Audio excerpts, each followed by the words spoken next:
graça e bem a todos. Amém? Quantos já estão abençoados por este culto? Digo amém. Glória a Deus, você vai ser mais abençoado agora. Por favor, ligue a luz aí da galera, porque eu quero ver a face de Jesus na vida de vocês. Amém, glória a Deus. E hoje nós iremos continuar na série Sinais do Espírito, onde nós estamos falando a respeito do fruto do Espírito. Colossenses capítulo 5, versículos 22 e 23, fala a respeito do fruto do Espírito, que é uma obra sobrenatural do Espírito. E hoje nós estamos já na mensagem de número 6, nós temos mais 3 mensagens pela frente. Deus tem falado poderosamente com a sua igreja e acreditamos sinceramente e fielmente que hoje Ele continuará falando com a sua igreja. E hoje nós iremos falar sobre fidelidade, Fidelidade é um dos frutos do Espírito que está listado na lista exemplificativa que Paulo dá em Colossenses capítulo 5, versículos 22 e 23. E a frase que eu começo nessa noite é a seguinte: a sua força de vontade não vai ajudar você a deixar de ser uma pessoa duas caras, mentirosa e que abusa dos outros com as suas palavras. Somente por uma obra sobrenatural do Espírito Santo, você e eu poderemos ser pessoas íntegras e fiéis. Pastor, você já começou o sermão xingando a gente. Olha que coisa maravilhosa, Geralmente as frases de introdução, elas são frases mais curtas. No entanto, você vai ver como o pecado permeia os nossos relacionamentos e a forma de nós agirmos. E o pecado se torna o nosso natural. Se nós não formos sobrenaturalmente transformados pelo Espírito Santo, vou ler novamente. A sua força de vontade não vai ajudar você a deixar de ser uma pessoa duas caras, mentirosa e que abusa dos outros com as suas palavras. Somente por uma obra sobrenatural do Espírito Santo, você e eu poderemos ser pessoas íntegras e fiéis. E aí você pode estar pensando aí consigo mesmo: pastor, me prove que eu sou duas caras. Me prove que eu minto em alguma medida ou em algum nível nos meus relacionamentos. E me prove, pastor, que eu abuso das pessoas com as palavras. Espere um pouco. Antes, abra sua Bíblia em Efésios capítulo 4, onde nós iremos ler o texto de hoje, que trata a respeito dessa questão.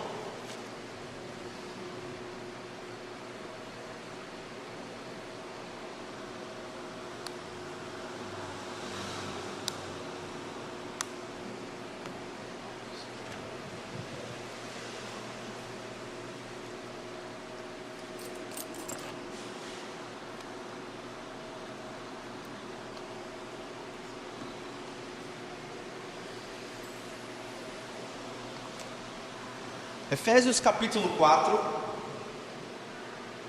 nós iremos ler o versículo 14, 15, 23 a 25 e o versículo 29. Diz assim a palavra do Senhor. Efésios 4, 14.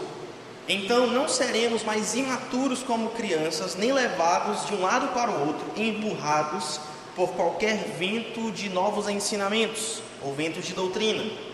E também não seremos influenciados quando tentarem nos enganar com mentiras astutas. Em vez disso, falaremos a verdade com amor, tornando-nos em todos os aspectos cada vez mais parecidos com Cristo, que Cristo é a cabeça. Agora os versículos 23 a 25 do capítulo 4. Deixem que o Espírito renove os seus pensamentos e atitudes. Revistam-se da sua nova natureza, criada para ser verdadeiramente justa e santa como Deus. Portanto, abandonem a mentira e digam a verdade ao seu próximo, aquelas pessoas da sua família, pois somos todos parte do mesmo corpo. Versículo 29. Evitem o linguajar sujo e insultante, e que todas as suas palavras sejam boas e úteis, a fim de dar ânimo. Queridos, a premissa principal, a premissa básica do Evangelho é que existe uma diferença básica entre pessoas boas e cristãos. Nem sempre um bom cidadão será um cristão verdadeiro, e nem sempre um cristão verdadeiro, e sempre o cristão verdadeiro vai desembocar num bom cidadão, mesmo que no seu processo de santificação ele tenha alguns desvios de percurso, mas ele não permanecerá na lama. Essa é a premissa básica do Evangelho. O mesmo Espírito Santo que tem o poder de te salvar, ele tem o poder de te manter nessa vereda.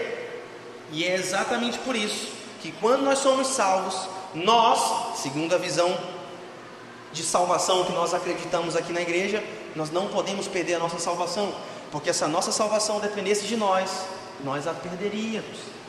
A única razão pela qual um dia estaremos no céu é porque Jesus nos segura e Ele não nos deixará cair. Amém? Agora, a premissa básica do Evangelho é que existe uma diferença básica entre pessoas boas e cristãos. Existe uma diferença básica entre pessoas que são moralmente virtuosas e uma pessoa regenerada através de uma obra sobrenatural do Espírito Santo. Aí você pode estar perguntando nesse momento: pastor, como é que você sabe, como é que eu vou saber, melhor dizendo, pastor, como é que eu vou saber se eu estou tentando realmente ser uma pessoa boa, ou se o Espírito Santo fez uma obra sobrenatural na minha vida? E a resposta é a seguinte: em Gálatas capítulo 5, versículos 22 e 23, Paulo vai escrever a respeito do fruto do Espírito, e ele vai enumerar 9 frutos, como paz, amor, mansidão, domínio próprio, benignidade, fidelidade, que são, esses frutos nada são além do que um resultado de um coração transformado. O que isso significa na prática? Sua força de vontade, por mais que ela esteja enraizada em boas motivações, a sua força de vontade, por mais que esteja enraizada em bons sentimentos e em boas energias, como diz a cultura, né? A sua força de vontade não produzirá a mudança permanente que você tanto busca. É por isso que todo ano você diz que você vai mudar os seus hábitos alimentares e você vai buscar ser uma pessoa mais saudável, e você falha miseravelmente antes de maio ou antes de abril. É por isso que você diz para sua esposa: meu amor, eu nunca mais vou falar isso e eu nunca mais vou fazer isso. E quando pensa que não, como diz o maranhense, né? Quando pensa que não, você está fazendo exatamente a mesma coisa que algumas semanas atrás você disse para a pessoa que você mais ama: eu nunca mais vou fazer isso. Hoje nós iremos então explorar o fruto da fidelidade, que também pode ser traduzido como honestidade ou integridade. Queridos, esse texto que nós estamos lendo hoje, ele é um texto extraordinário, porque ele combate, ele vai ao encontro e ele destrói algumas falácias da cultura que nós vivemos hoje. Nós vivemos em um tempo em que as instituições, o governo, por exemplo, as instituições bancárias, as instituições de educação, as instituições operacionais, elas nunca foram tão desacreditadas como hoje em dia. Você acredita no governo para cuidar do seu futuro, sim ou não? Você colocaria a vida dos seus filhos na mão do governo? Você delegaria a educação dos seus filhos na mão do governo? Você delegaria, tirando agora do foco do governo, você delegaria a educação dos seus filhos a uma instituição privada, por mais conceituada que ela fosse? Por quê? Porque em todos os níveis da nossa realidade hoje em dia, nós estamos experimentando esse descrédito nas instituições. E isso não é de se estranhar, pelo contrário, isso é até natural. Sabe por quê? Porque essas pessoas, o governo, as instituições privadas, as instituições de educação, em todos os níveis sociais, mentem para nós. Mentem para nós. E mentem o tempo todo. Aqueles que nós elegemos para nos representar, mentem para nós. E pasmem, muitas vezes até nos círculos mais próximos da nossa intimidade, existem pessoas que mentem para nós. Queridos, você acha que numa congregação como a nossa, desse tamanho, você acha que não existe nenhuma pessoa dissimulada do nosso centro? E eu não estou dando indireta para ninguém, tá, meus irmãos? Que fique muito claro, até porque eu não sei, eu não te conheço. Você pode ser uma pessoa dissimulada, sim ou não? E o que acontece então? Nós estamos desacreditados. As pessoas estão desacreditadas. E o porquê que elas estão desacreditadas? Porque ninguém mais é íntegro, ninguém mais fala a verdade, ninguém mais trata a verdade como um tesouro a ser entesourado, com o perdão da redundância, a qualquer custo. Levando em consideração que a nossa cultura odeia a verdade,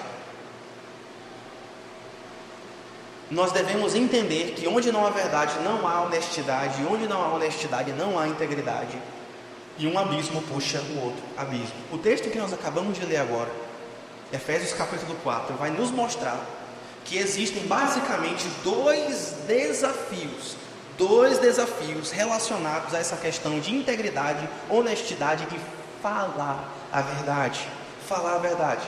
Existe, em primeiro lugar, o desafio de você viver. Esse é o primeiro desafio. O desafio de você viver a sua vida, os seus passos. Se você está na família, se você está dentro da sua casa, se você está no banco do banco, se está na fila do banco, se você está no sofá da sua casa, você precisa viver todos os aspectos da sua vida, enraizado e alicerçado na verdade.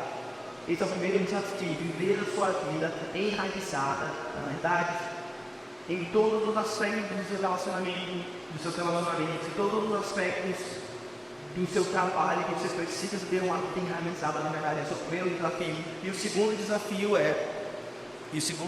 é o desafio de não abusar das outras pessoas falando a verdade. E a gente já vai entender o que isso quer dizer. Então vamos para o texto, para a exposição do texto. Em primeiro lugar, o desafio de se viver uma vida alicerçada na verdade. Todos nós temos esse desafio para nós é inescapável. Todos nós precisamos encarar esse dilema, o desafio de viver uma vida alicerçada na verdade, especialmente em uma cultura em que você provavelmente vai se dar melhor financeiramente, na sua carreira, se você não falar a verdade. Mas nós precisamos viver uma vida alicerçada na verdade, porque essa é a evidência de que existe um trabalho do Espírito Santo em nosso coração. É exatamente por isso que todas as pessoas que não são habitadas pelo Espírito Santo não tem nenhum problema com a mentira. E para elas existem mentiras justificadas. É ou não é verdade? Em contrapartida, você não conhece nenhuma pessoa cheia do Espírito Santo. E eu desafio você nessa noite. Você não conhece nenhuma pessoa cheia do Espírito Santo que não faz de tudo para afastar a qualquer custo a mentira e viver na verdade. Amém? Então, o desafio de viver uma vida enraizada na verdade exige de nós 3 disciplinas, para você que está anotando. O desafio de viver a verdade, o desafio de viver uma vida enraizada e alicerçada na verdade exige de nós 3 disciplinas. Queridos, uma disciplina é algo que espontaneamente flui de nós, sim ou não? É algo que a gente precisa trabalhar, né? É algo que a gente precisa trabalhar. Uma disciplina para mim, pessoalmente, cuidar da minha saúde física, me exercitar. Eu sempre fui meio gordinho, né?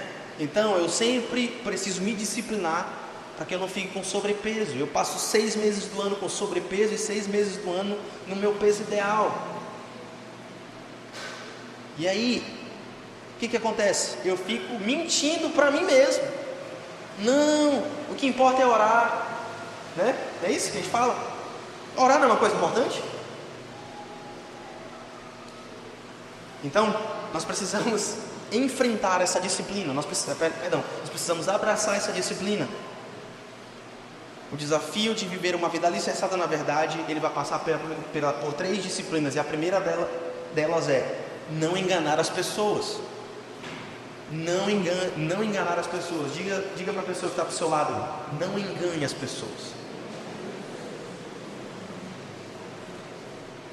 Amém. Versículos 14 e 15. Então não seremos mais imaturos como crianças, levados de um lado para o outro, empurrados por todos os ventos de doutrina ou por todos os novos ensinamentos. E também nós não seremos influenciados quando nos tentarem enganar, preste atenção nessa expressão, mentiras astutas. Mentiras astutas. Essa expressão, mentiras astutas, no grego, literalmente quer dizer mentiras que não parecem mentiras, ou então mentiras que parecem verdade. Então Paulo está dizendo, cuidado com as mentiras que parecem verdade. Cuidado com as mentiras que estão envernizadas com o verniz de uma falsa verdade. Mentiras que nem sempre parecem mentiras. Cuidado com essas mentiras, porque ainda assim são mentiras. Fale a verdade. Não enganem as pessoas e não sejam enganados com mentiras astutas, ou em outras palavras, mentiras que parecem verdade. Sabe onde isso aparece bastante? No casamento. O meu conselheiro pré-nupcial, e o da Lorena também, ele nos ensinou esse truque, e eu vou ensinar para vocês agora. No casamento, a coisa mais fácil da gente fazer ou falar é dizer para a nossa esposa: Lorena, você sempre faz isso, ou você nunca faz isso. Você sempre está fazendo isso ou falando isso. Ou Lorena, você nunca faz isso e nunca faz aquilo. Sendo que isso necessariamente é uma mentira. Por quê? Porque o seu cônjuge, às vezes ele faz aquilo e às vezes ele não faz. Ou seja, se você diz que ele nunca faz, isso é uma mentira. E o que Paulo está dizendo? Olha, mesmo que isso pareça verdade, você não pode falar isso, porque isso é uma mentira astuta. Isso é uma mentira que parece verdade. Então o que o meu discipulador pré-nupcial ensinou para mim? Pastor Neto, um grande salve aí se o senhor estiver me ouvindo. Ele disse assim: quando você for falar para sua esposa alguma coisa que você quer falar para ela, uma verdade talvez inconveniente, você diz assim: amor, eu entendo que você nunca faz isso. Ou seja, você criou uma hipótese. E eu vou dizer uma coisa para vocês: isso funciona. Sabe por quê? Porque a mulher, se ela se sentir ofendida, ela vai rebater, pois você está entendendo errado. Mas eu não joguei sobre ela uma acusação. Vocês entendem a diferença? Ou seja, você não usou a mentira para acusar o seu cônjuge. Quem quiser mandar um pix para o pastor, só porque os maridos quiserem mandar um pix para o pastor agradecendo por essa dica, estou recebendo. Ela pode perguntar para a Lorena, se eu falo isso para ela: amor, eu entendo que você não está sendo razoável agora, e nem sempre as discussões são assim, né? Mas aí, às vezes eu digo assim: você nunca faz isso. E aí eu fico lembrando: não, mas eu não sou essa pessoa, entendeu? Eu não sou essa pessoa. Lorena, eu entendo que você não está falando isso. Eu entendo que você não fez isso. Eu entendo que você estava com a urinária errada. Porque nós precisamos não enganar as pessoas, porque essa é uma disciplina que nós precisamos abraçar se nós quisermos andar na verdade, se nós quisermos viver na verdade. Mentiras astutas, irmãos. Você nunca faz isso, você sempre faz isso. Outra mentira que a gente fala para os nossos filhos, para quem tem filho: nossa, foi incrível meu filho. Quando na verdade não foi tão incrível assim. Eu sei que você quer ser um pai que dá suporte. Eu sei que você quer ser um pai, né, que está ali com ele, dando aquele apoio. Mas você pode falar a verdade: olha, o seu esforço é incrível, mas o resultado final está precisando melhorar. Ou então, quando você fala para um amigo incompetente: olha, amigo, você está fazendo tudo certo. O que está faltando é só um pouquinho mais de profissionalismo. Não minta com o seu amigo incompetente. E se você for um dono de negócio, não contrate ninguém que você não consiga demitir depois. É uma verdade. Fale a verdade para as pessoas. Não brinque com mentiras astutas, como diz o versículo 14. Não brinque com mentiras que parecem verdades. Você nunca, você sempre. Não, está tudo bem, só falta um pouco mais de profissionalismo. Não minta para as pessoas. Fale a verdade para as pessoas. De vez em quando minha esposa fala umas verdades para mim que eu não particularmente queria ouvir. E eu não digo na hora que ela está certa. Eu só aceito a sugestão e sigo minha vida. A questão é: mentiras astutas são mentiras, mesmo que elas estejam envernizadas com o verniz de uma falsa verdade. Amém? Então essa é a primeira disciplina que nós precisamos abraçar. A segunda disciplina que nós precisamos abraçar, se quisermos agora viver uma vida alicerçada na verdade? Fazer e manter promessas. Fazer e manter promessas. Vocês lembram daquela canção, Preciosa Graça de Jesus? E uma das estrofes diz assim: promessas deu-me o Salvador. E o quê? E nele eu posso crer. Por quê? Porque Deus cumpre as suas promessas. Essa é uma das essencialidades do caráter de Deus. Deus cumpre as suas promessas. Versículo 25: portanto, abandonem a mentira e digam a verdade ao seu próximo, pois vocês são partes do mesmo corpo. Você pode perguntar: pastor, quem é o meu próximo? Ora, essa designação bíblica pode abranger várias pessoas, em outras palavras, podem ser seu próximo. Só que aqui veja o contexto, ele diz assim: conte a verdade para o seu próximo, pois vocês são parte do mesmo corpo. É óbvio que cristãos devem dizer a verdade sempre, sim ou não?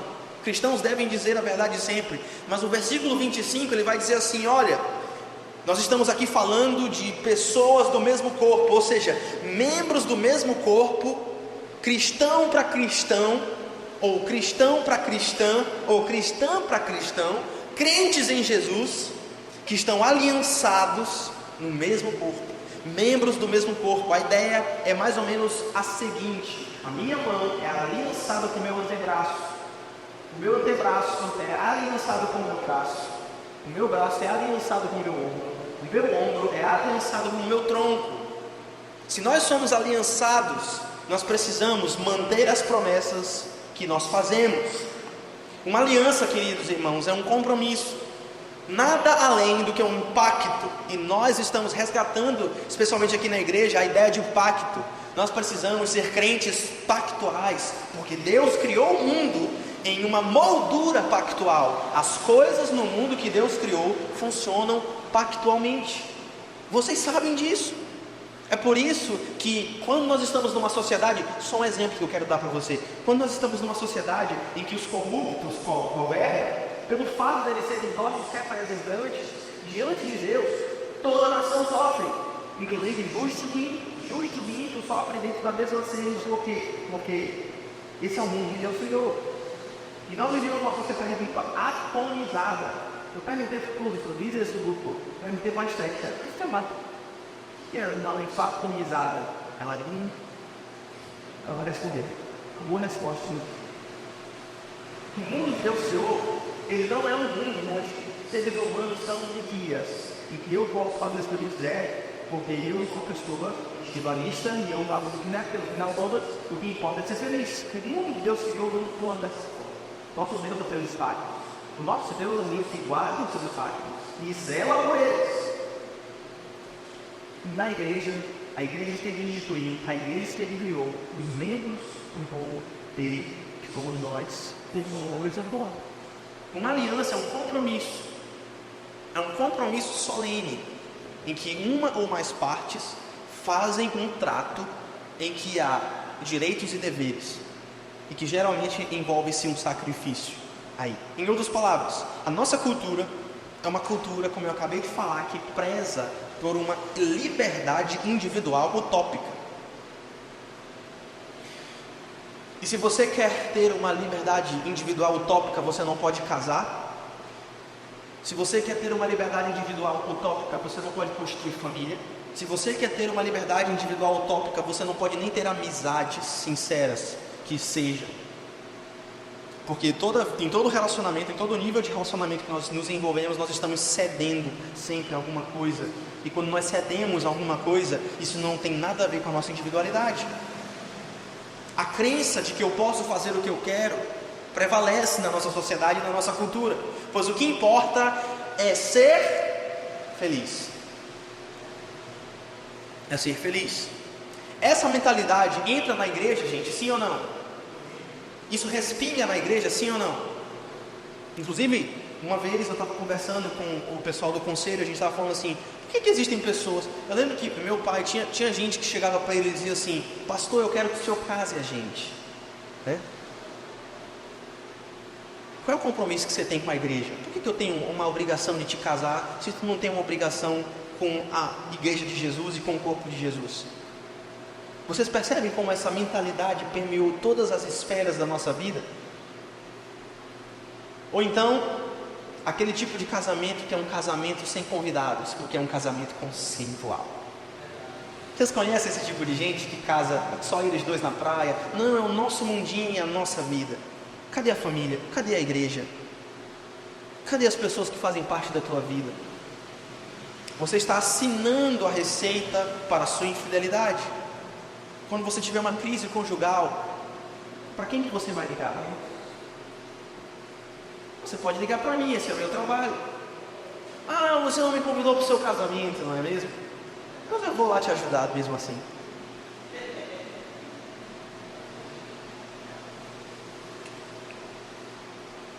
O que importa é ser feliz, mesmo que isso implique quebrar promessas. O que importa é ser feliz, mesmo que isso implique quebrar promessas. Agora eu pergunto para vocês: o que é mais importante, você ser feliz ou você viver uma vida enraizada na verdade? Sendo que viver uma vida enraizada na verdade é uma das evidências de que existe uma obra sobrenatural do Espírito Santo na sua vida. O que isso quer dizer na prática? Vocês estão pegando encadeamento lógico. Nós estamos pensando aqui como a Bíblia quer que nós pensemos, a cosmovisão bíblica, como diz os inteligentinhos, né? A cosmovisão bíblica. Tem uma igreja ali que só fala em cosmovisão. É a cosmovisão, né? E cosmovisão nada mais é do que a visão de mundo. Deus quer que você enxergue o seu mundo na moldura dele. E nós pensamos biblicamente na Bíblia, né? Então, o que importa é ser feliz, mesmo que isso implique em quebrar promessas. O que é mais importante, você ser feliz ou você viver na verdade? Sendo que às vezes falar a verdade vai lhe causar dor. E eu digo para você com toda certeza, teve muita gente que desceu o tobogã da maionese sulfurosa do capeta, o tobogã do inferno, muito feliz, sim ou não? Não teve gente que foi para o inferno feliz? Quando chegou lá, né, o humor dele pode ter misticamente mudado, mas enquanto ele estava aqui, indo para o inferno, com seus pés levando ele para o inferno tão rápido quanto eles pudessem, ela estava uma pessoa feliz. Essa é a nossa cultura, irmãos. Essa é a nossa cultura. É por isso que amizades e casamentos nessa geração são desfeitos como em nenhuma outra geração aconteceu isso. É exatamente porque as pessoas fazem promessas que elas não conseguem cumprir. Se você ler Lucas capítulo 14, salvo engano, Jesus vai falar a respeito de uma parábola em que um homem foi construir um empreendimento e ele não colocou na pontinha do lápis quanto isso ia custar para ele. Jesus estava falando de pessoas que se comprometem com o reino e não conseguem segurar, como diz o maranhense, a peteca. Não seguram a peteca. Fazem um compromisso com Deus. Deus, eu vou te servir. Deus, eu vou buscar o Senhor. Deus, eu vou viver uma vida cheia, enchendo-me constantemente do Espírito. E eles não botam na ponta do lápis o que isso vai custar para eles. Ou seja, eles fazem uma promessa que eles não podem cumprir, ou pior ainda, eles fazem uma promessa que desde o início que eles fizeram essa promessa, eles não tinham a intenção de cumprir, que é pior, irmão. Se você conhece esse tipo de gente, cuidado. Se você quer fazer negócio com esse tipo de gente, não faça. Porque mesmo que você colocar um contrato para você correr atrás dos seus direitos com uma pessoa que é trambiqueira, mentirosa, que não cumpre os seus tratos, seus prazos, que não cumpre os seus negócios, você vai ter uma dor de cabeça muito grande. Amém? Então, faça e cumpra as suas promessas. Por isso que amizades e casamentos são desfeitos na nossa geração como nunca foram desfeitos em nenhuma outra. As pessoas, elas ficam no casamento, mas elas não estão dispostas a levar aquele voto até o fim. Queridos, outro exemplo que eu posso dar: morar junto, união estável. Você já parou a pensar qual é a natureza da união estável? Eu estou falando de um assunto que é a nossa vida, tá, gente? Você conhece alguém que vive em união estável? Morar junto, inclusive, deixa eu dar um dado para você aqui.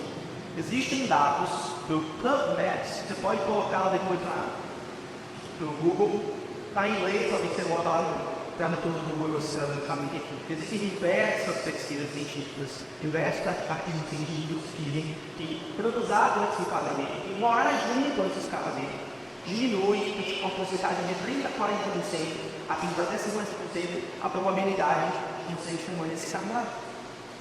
Ou seja, a cultura vem mentiu para você. Ai, pastor, não tem que ser envenenado. Não é isso que a cultura diz? Talvez você morre. Sabe, a cultura mentiu para você. A cultura mentiu para você. O que é a união estável? Que muitos consideram equivalente ao casamento. Muitos consideram a união estável com a mesma seriedade do casamento, com a mesma seriedade dos votos, né? Você conhece alguém que mora de união estável, que vive de união estável? Você conhece?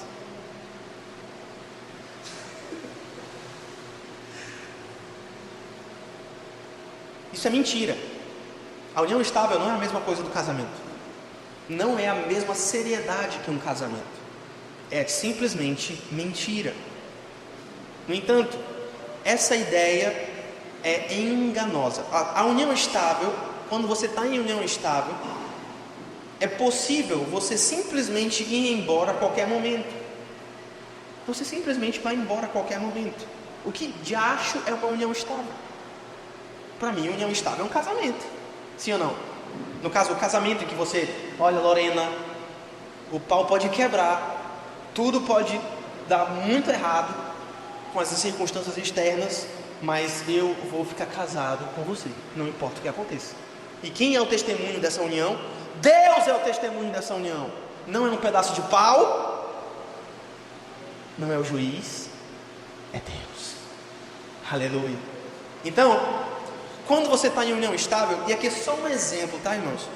Porque isso é um exemplo da nossa cultura, que é uma cultura que faz as promessas, mas não cumpre as promessas.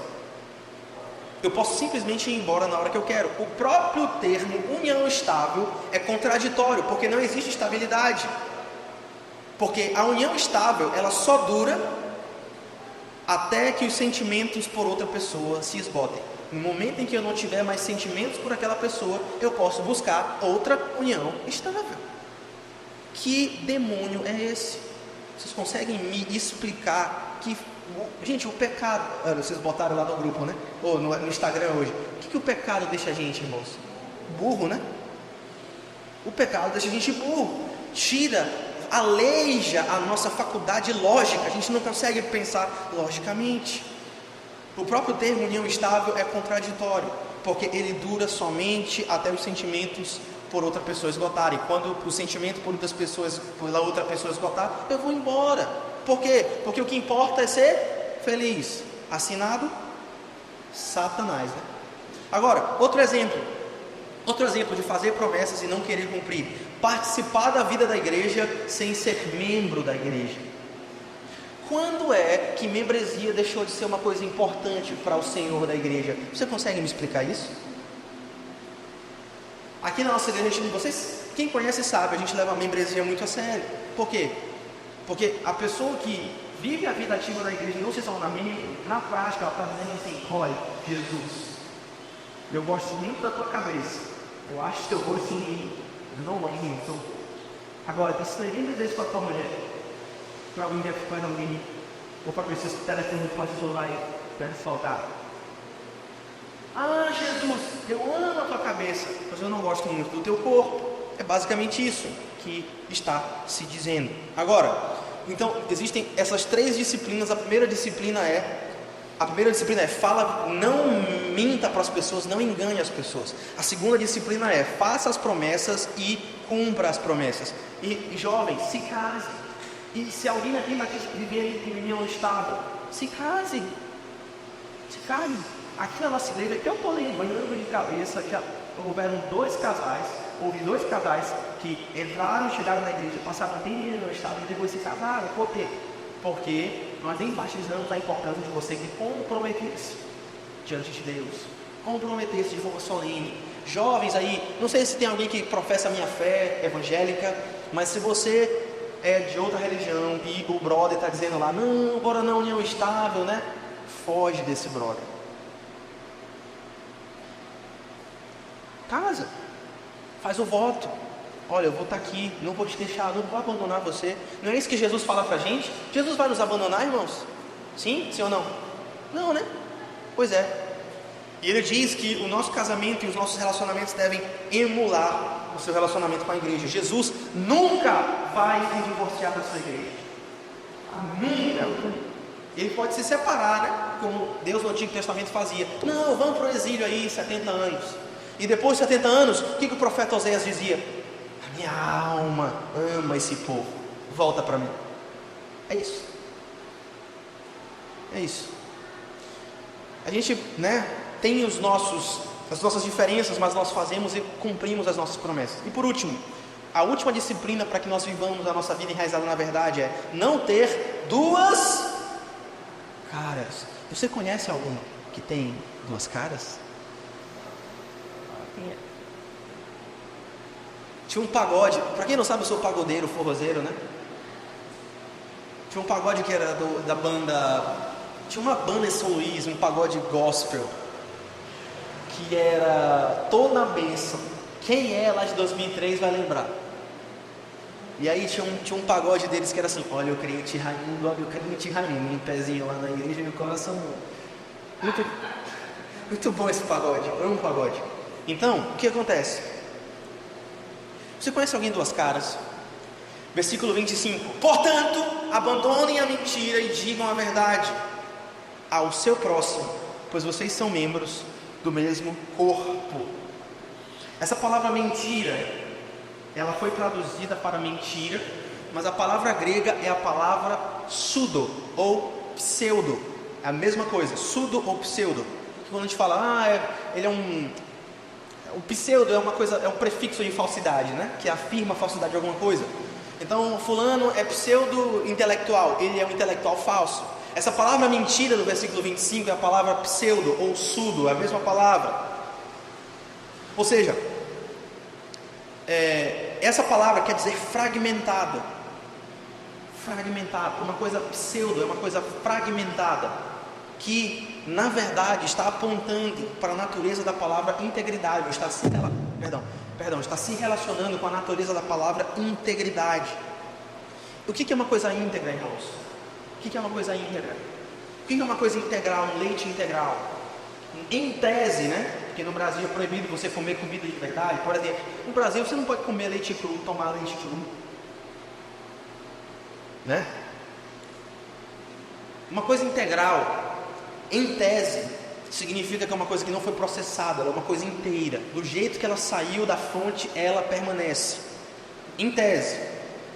E a palavra integridade, ela é a mesma palavra, é a mesma raiz da palavra inteiro, ou seja, uma coisa que não pode ser dividida, uma coisa íntegra, uma coisa completa, uma coisa que não tem fragmentações, uma coisa que não tem duas ou mais versões. Vocês entendem esse conceito? Em outras palavras, uma pessoa íntegra, uma pessoa que tem integridade, é aquela que não é duas caras, ou seja, ela apresenta a mesma cara em todos os lugares. Não existe uma cara real e uma cara pseudo, ou uma cara falsa. Uma pessoa íntegra de verdade, ela vai ser uma só. Em contrapartida, uma pessoa que não é íntegra, ou uma pessoa que não tem integridade, ela vai agir de um modo no privado e de outra forma no público. Você conhece alguém assim? Você já foi alguém assim? Ou você é alguém assim? Uma pessoa que não tem integridade, ela vai agir de uma forma no privado e de outra forma no público. Isso aqui é sabedoria de Deus para a sua vida. Um cristão não pode ter duas caras. Um cristão não pode ter duas caras. Então, se você introduz na sua vida certos relacionamentos, você quer saber do que Deus para a tua vida, tá? Se você introduz relacionamentos na sua vida, que quando você trata essas pessoas, ou quando você está com esse grupo de pessoas, quando você sente intimidado, ou resistente, ou estrangeiro, a mudar o seu jeito de dizer, provavelmente, eles realmente, eles não deveriam contar com a sua presença. Se é que ele entende, pelas palavras, se existem relacionamentos em que você precisa se adequar para que ele seja fragmentado, para que isso seja seu, para que você tenha uma outra cara, para que você tenha uma máscara Mas você tem um verniz de falsa verdade. Você precisa trabalhar esse relacionamento. Particularmente, eu já me visto algumas vezes, várias vezes. Obrigado. Já vi várias vezes. Especialmente quando a gente começa a ter experiências fora do ambiente noturista na igreja, que é mais seu pedido da igreja. Não tem que ser muito problema, pensar nisso. Mas é melhor que todo mundo, né?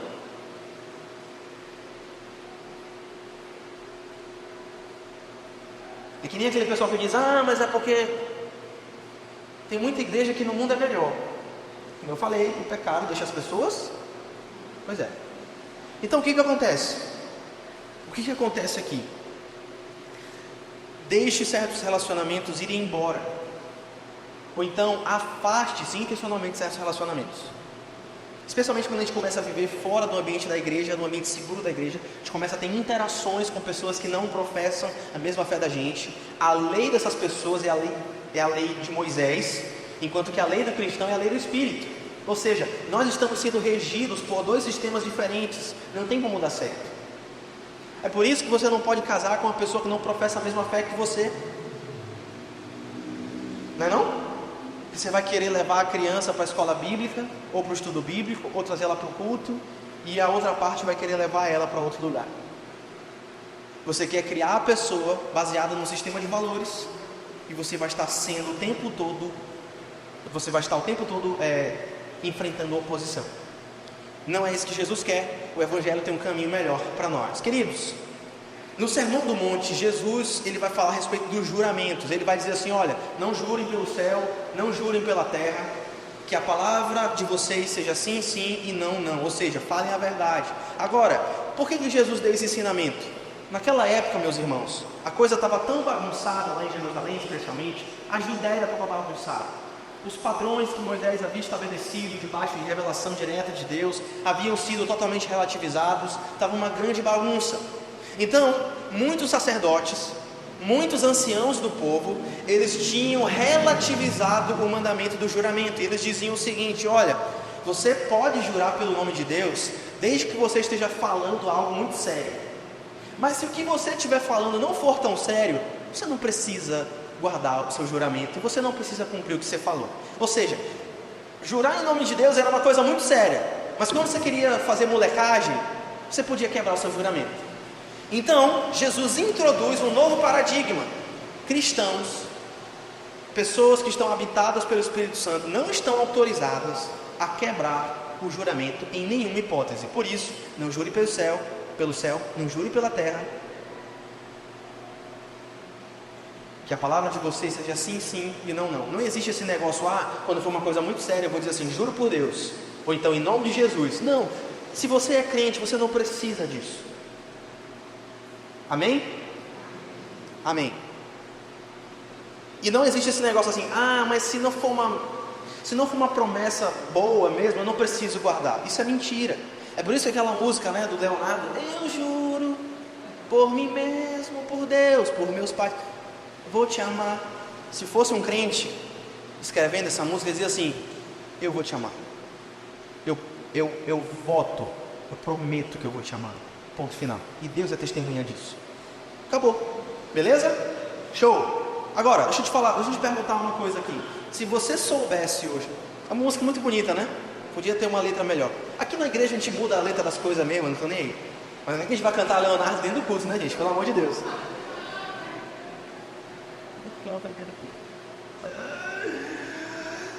Se você soubesse hoje que tudo que você fizer, tudo que você falar, tudo aquilo que você fala para tua mulher, tudo aquilo que tu fala para os teus filhos, tudo aquilo que tu falas para os teus colegas de trabalho, ia passar numa televisão, Rede Globo, amanhã em rede nacional, você ia ficar mais atento naquilo que você ia falar?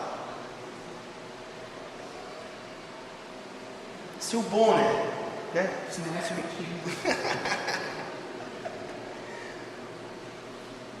eu digo para vocês, eu iria ficar muito incomodado com essa ideia, no mínimo. Por quê? Porque eu não sou perfeito. E eu preciso me arrepender e confessar. Eu preciso de Jesus. Eu preciso da graça. Eu preciso de Deus. eu preciso do Espírito Santo, eu preciso amar mais a minha esposa, eu preciso cuidar mais dela, né? Eu preciso honrar minha família, eu preciso ser menos egoísta. Eu ia ficar muito incomodado com essa ideia de que tudo que eu falo para minha mulher quando a gente está dentro de casa fosse exposto no Jornal Nacional amanhã às 21 horas. Eu acredito que você também. E se nós somos cristãos e ainda assim pensamos dessa forma, nós somos tolos. Nós somos tolos. Sabe por quê? Porque nós estamos não diante da Rede Globo 24 horas por dia, mas nós estamos diante de um Deus que é muito mais santo e muito mais sério do que está diante de rede nacional. Quantos entendem isso? Dizem amém. Então, meus irmãos, essa ideia só escancara a nossa hipocrisia e a nossa necessidade de confissão e arrependimento.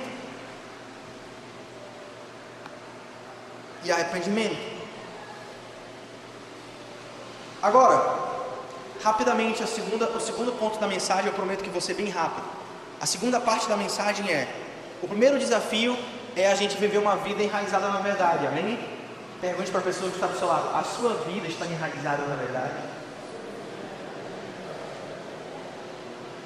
Ou você é mentiroso, duas caras, você não promete, não cumpre, trambiqueiro, estelionatário, defraudador? Você já conheceu alguém defraudador? Que defrauda as menininhas? Você conheceu um homem defraudador? Ai, rapaz, que loucura, né? Viagem missionária tem muito disso, sabia? Viagem missionária tem muito disso. O menino lá, né, estava pregando o evangelho de casa em casa. E aí o que acontece depois? As meninas ficam caídas por ele. É um menino muito engajado, toca violão, prega o evangelho, né? E aí ele está conversando com 4 meninas ao mesmo tempo, no mesmo projeto missionário. Eu já vi isso acontecer várias vezes. Isso é uma evidência de falta de regeneração, uma falha de caráter muito grave. Então, esse é o primeiro desafio: viver uma vida enraizada na verdade. Rapidamente, o segundo desafio é não abusar das outras pessoas através da verdade. Não abusar das outras pessoas através da verdade. Versículo 15, leia comigo. Em vez disso, falaremos a verdade em amor, tornando-nos em todos os aspectos cada vez mais parecidos com Cristo, que é a cabeça. Versículo 29. Evitem o linguajar sujo, chulo e insultante, que todas as suas palavras sejam boas e úteis, a fim de dar ânimo. Queridos, vamos para a semântica desses queridos, vamos para as palavras, do jeito que elas são ditas. As suas palavras têm que ser boas, elas têm que ser úteis.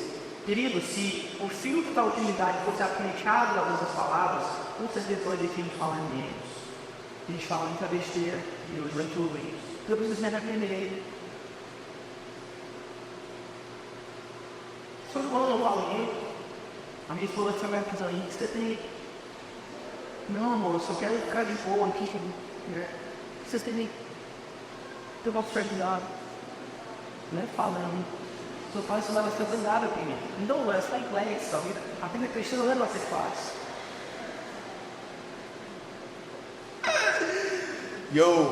Então o que ele fala aqui? Evitem o linguajar sujo e insultante, palavras boas, úteis, ou para sumariar, para resumir, edificantes, a fim de dar ânimo.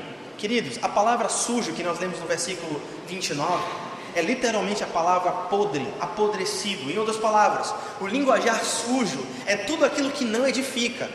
Tudo aquilo que não edifica é podre. Tudo aquilo que não edifica é sujo. Quantas pessoas você conhece que às vezes até falam a verdade, mas de um jeito que não edifica? Quantas pessoas você conhece que são assim? Você conhece alguém que fala a verdade, mas fala de um jeito que não edifica? Queridos, a forma como a gente fala as coisas importa também. Não é só aquilo que a gente fala, mas é como falamos. É como falamos. Muitas pessoas falam a verdade, mas de um jeito que abusa das pessoas, e que por isso era melhor que ela ficasse calada. Você conhece alguém que depois que fala a verdade, azeda o quarto, azeda a sala? Fica aquele climão, aquela torta de climão que ninguém sabe quem vai servir o primeiro pedaço? Você conhece alguém assim? E ainda vai sair cheio de razão, né? A pessoa, mas é porque eu não aguento, né? Eu não aguento um ambiente de falsidade. É isso. Eu não aguento um ambiente de falsidade. Pastor, comigo é assim, escreveu, não leu? Qual comeu? Pastor, eu sou verdadeiro. Pastor, você é uma mala. Você é uma mala. A forma como a gente fala importa. Não azede a situação. A não ser que uma coisa, você azedar a situação porque você falou em amor.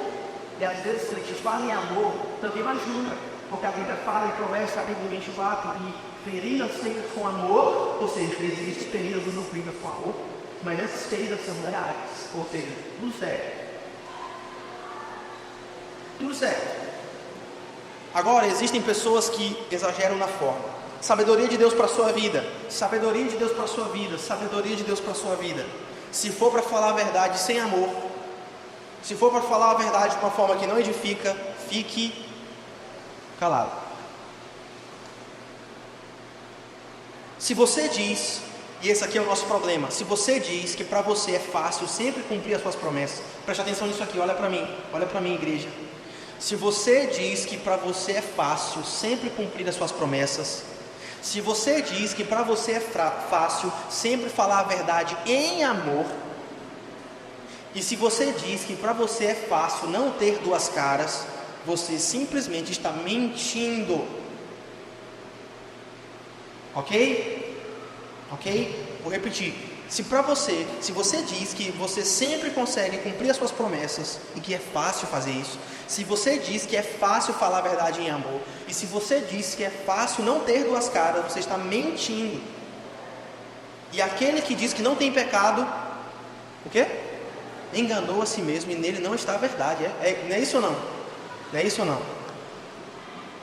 Agora, como já foi dito também, você vive num mundo, o mundo que você vive, o mundo em que os filhos de vocês vão crescer, é um mundo que tem medo da verdade. É por isso que quando você começa a notar traços de mentira na personalidade do seu filho, às vezes seu filho é um amor de pessoa, mas ele é dissimulado, ele não lhe peita, mas ele lhe desobedece veladamente. Geralmente famílias que têm muitos filhos, a personalidade pecaminosa de cada um vai surgindo, né? Aquele ali, ele é explosivo, ele fala na cara e ele machuca as pessoas. O outro é dissimulado, ele provoca e provoca calado, até o irmão explosivo dar um pau nele e ele fazer de vítima para o pai. Pecado é o caráter sujo, né? E você tem que tratar isso na fonte. Queridos, para nós é muito difícil cumprir promessas, porque é assustador cumprir as promessas que a gente faz. Imagina só, você fazer uma promessa para uma mulher, que eu vou te amar, eu vou ser fiel a você, eu posso estar com isso, eu vou ficar com você. Você pode cair assim na tua cara, que eu ficar toda segurada, e eu vou te amar até o fim. A gente pode não ter filho, eu posso não estar vivo, eu vou ficar com você até o fim. Pode ter uma mulher amiga de você, e eu vou ficar com você até o fim. É difícil, você sabe isso, sim ou não? Não é difícil, é fácil. Porque você com a quarta pessoa vem lá e ela diz que você é candidata. É difícil. É difícil. Esse é o nosso problema. É difícil não ter duas caras, especialmente quando nós temos muito acesso em vários tipos de ambiente, com crentes e com descrentes. É muito difícil. Em seu livro, A Abolição do Homem, C.S. Lewis, ele diz o seguinte, C.S. Lewis, escritor de Crônicas de Nárnia, esse livro é muito bom, dica de livro aí para esse domingo, A Abolição do Homem, do C.S. Lewis. Na verdade, leia tudo do Lewis, né? Coisa maravilhosa. Inclusive, meus irmãos, você sabe uma informação adicional aqui. Você sabia que o QI médio do brasileiro é 83? Você sabe o que é isso?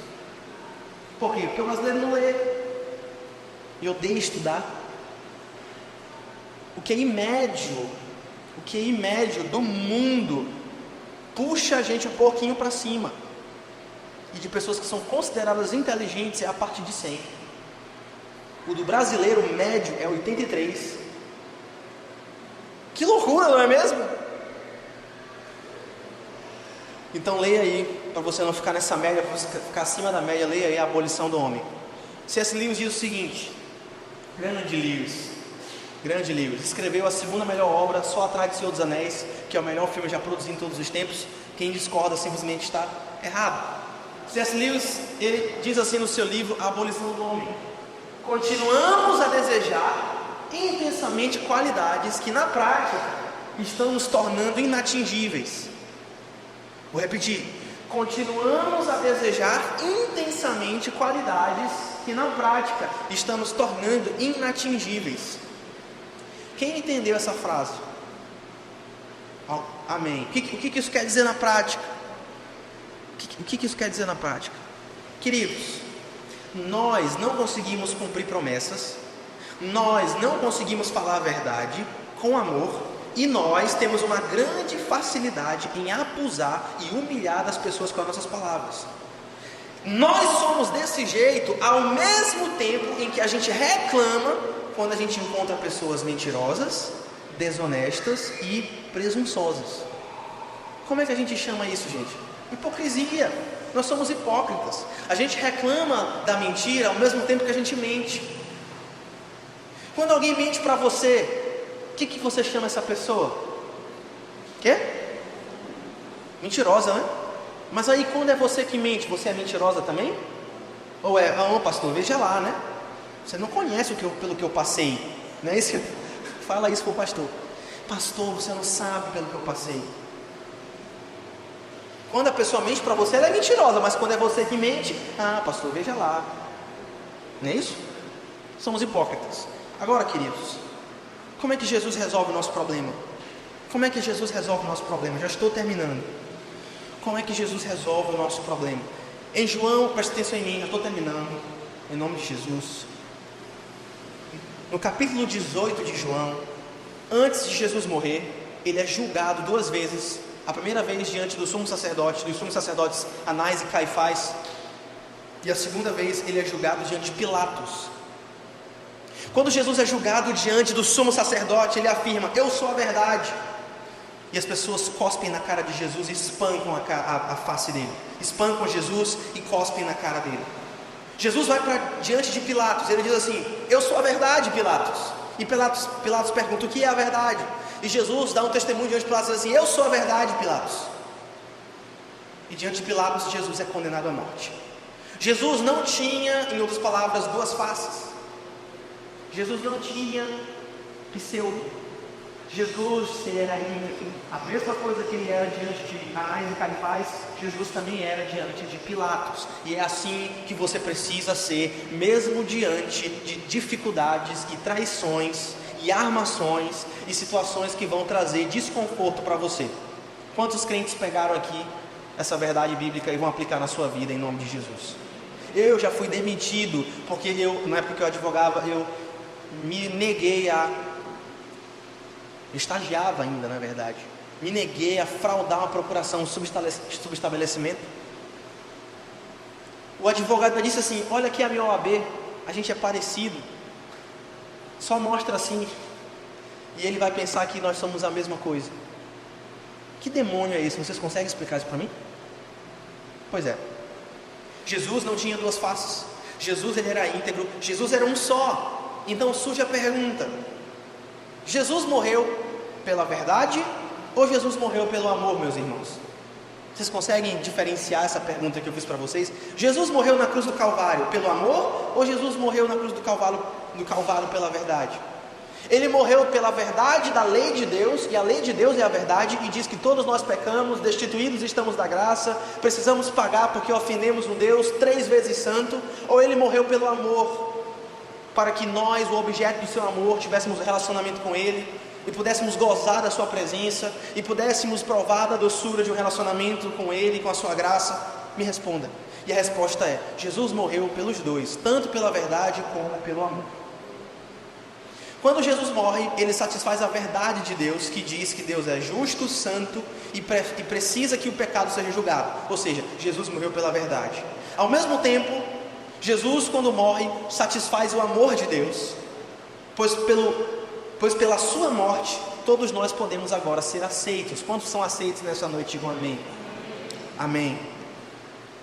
Queridos, Jesus foi quebrado, Jesus foi fragmentado, Jesus foi esbofeteado e ele foi moído, ou seja, as suas partes simbolicamente foram quebradas. Sabe para quê? Para que eu e você pudéssemos ser íntegros, para que eu e você pudéssemos ser unos, para que eu e você pudéssemos ter apenas uma cara, tanto diante da bonança como diante da dificuldade. Queridos, Jesus foi esbofeteado nos dois lados da face, para que eu e você não sejamos duas caras. Jesus cumpriu as promessas de Deus relacionadas à sua morte. Sabe por quê? Porque o nosso Deus é um Deus que guarda as suas promessas. A promessa que Deus faz, Ele cumpre. Para exemplificar para nós, em outras palavras, a sua força de vontade não vai ajudar você a deixar de ser uma pessoa duas caras. Lembra que eu falei isso no início? Agora aqui está a explicação. A sua força de vontade não vai ajudar você a deixar de ser uma pessoa duas caras, mentirosa e que abusa dos outros com as suas palavras. Somente por uma obra sobrenatural do Espírito, você e eu poderemos ser pessoas íntegras e fiéis. Você quer ser uma pessoa íntegra e fiel? Você tem ficado com o seu Espírito?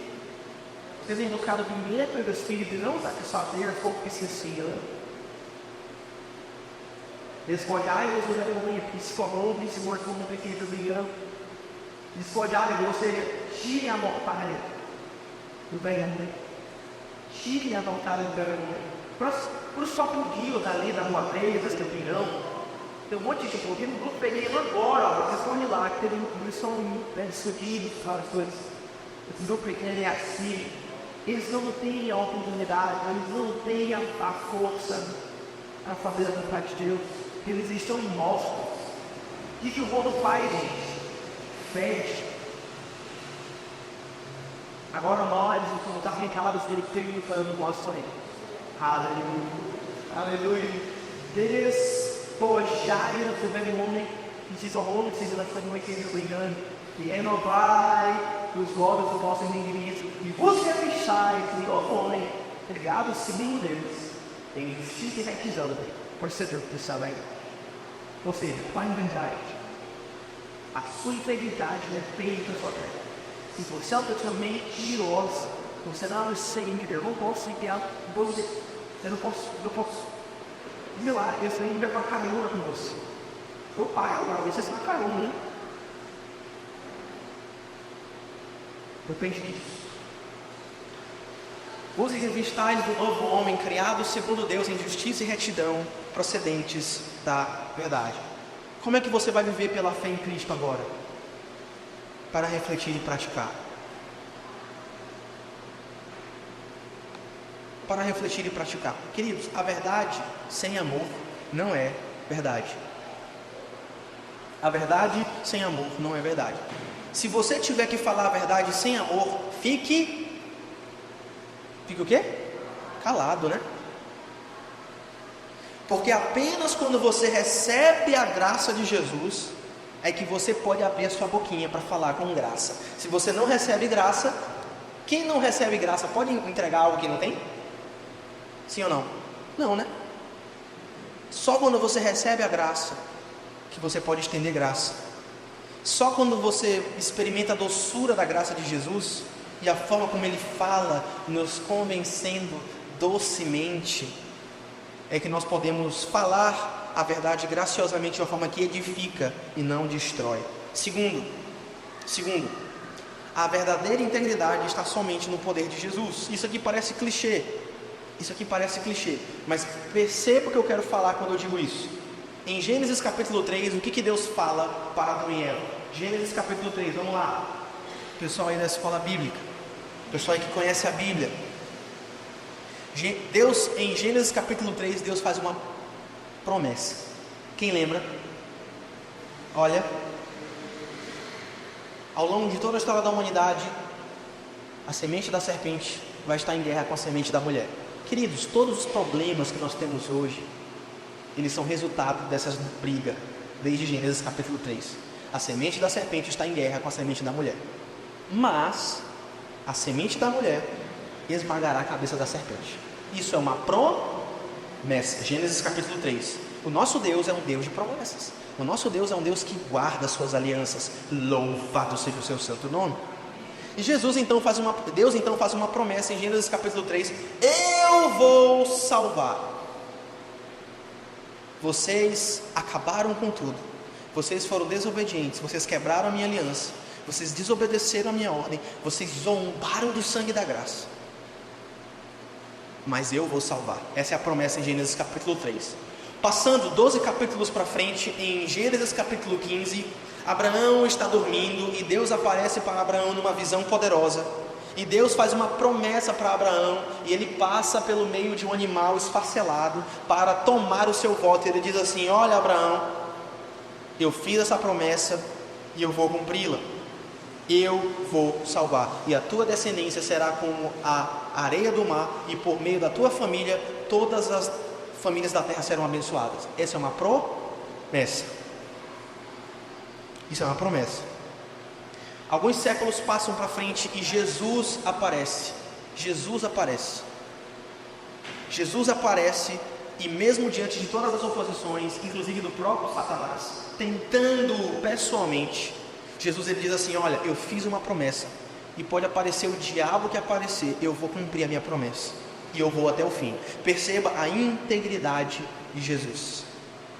Queridos, o nosso Deus é esse Deus, e nós precisamos ser como Ele é, e nós precisamos guardar a nossa palavra. Nós precisamos ser pessoas fiéis, e que as outras pessoas podem confiar. Isso é verdade em todos esses relacionamentos. A minha esposa, ela morreu, ela odeou aí, ela odeou abandoná-la, ela conseguiu deixar eu assim com ela, porque ela sabe do caráter do Espírito Santo, dos anciãos. Vocês podem confiar em mim, se vocês quiserem. Eu gosto de confiar em vocês. Se eu posso vencer isso. Vocês podem ver em mim, mas se o Espírito Santo pode permitir e eu não vou avisar para ele, nós vamos te confiar no outro. Se eu conheço um homem cheio de Espírito Santo, se o Márcio, você me falar, alguém mais para trás, eu vou ali. Se o Márcio é um homem cheio de Espírito Santo, permitiu, eu sei que ele não me roubar. Vocês têm uma carinho, eu sei que ela está longe de mim. Te amo. Se eu tomar um tempo de Espírito Santo, eu vou estar no caminho. Por quê? Porque ela não está religiando. Mas eu começo com meu pai naquele lugar. Está colocando isso. Esta é a forma da nossa secretária. Nosso Deus é um dos vários semestres. Nosso Deus é Deus das palavras sim e não. E o nosso Deus é aquele que está oferecido e nos empodera para que nós também tenhamos a única identidade em vitória de nós também. Então, busque esse espírito, busque esse poder, busque esse trabalho de você. Tire a mortalha do velho homem e revista o seu novo homem criado segundo Deus, em justiça e retidão procedentes da verdade. Vamos orar. Em nome de Jesus.